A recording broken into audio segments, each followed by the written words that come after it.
मित्रांनो, जगण्याचा संघर्ष फक्त प्राण्यांमध्येच असतो असं नाही, तर तो वनस्पतीमध्ये देखील पाहायला मिळतो. घरावरती पाण्याच्या टाक्या ठेवलेल्या आहेत. त्यातील एका टाकीला सूक्ष्म छिद्र होतं, त्यातून पाणी टिपकत होतं. लिकेज असल्यामुळे तिथला आजूबाजूचा भाग जो आहे तो नेहमी ओलसर असायचा. आणि त्याच ठिकाणी सदाफुली या वनस्पतीचं बी पडलं आणि ते रुजलं, त्याचं रोपात रूपांतर झालं आणि त्याच्या मुळ्या ज्या आहेत त्या ओलाव्याच्या दिशेने वाढत गेल्या.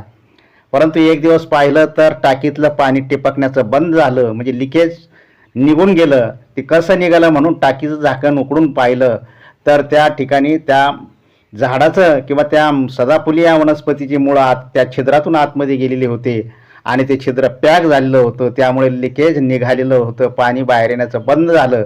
परंतु त्या वनस्पतीला पाणी मिळत होतं, कारण ती वनस्पती तुम्ही पाहू शकता व्हिडिओमध्ये, अतिशय त्याला फुलं आलेली आहेत आणि चांगल्या स्थितीमध्ये झाड आहे.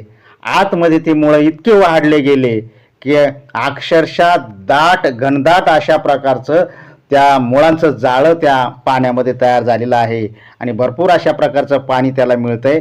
म्हणजे झाडालाही पाणी मिळतंय, वनस्पतीलाही पाणी मिळतं आणि लिकेजही निघालं. असे दोन्ही फायदे झाले आणि त्या वनस्पतीचा जो संघर्ष आहे जगण्याचा तो या ठिकाणी दिसून आला की त्या सूक्ष्म छिद्रातून देखील मुळं आतमध्ये गेले आणि त्या ठिकाणी त्यांनी पाणी उपलब्ध केलेलं आहे. व्हिडिओ आवडला असेल तर सबस्क्राईब करा, लाईक करा, शेअर करायला विसरू नका. नमस्कार.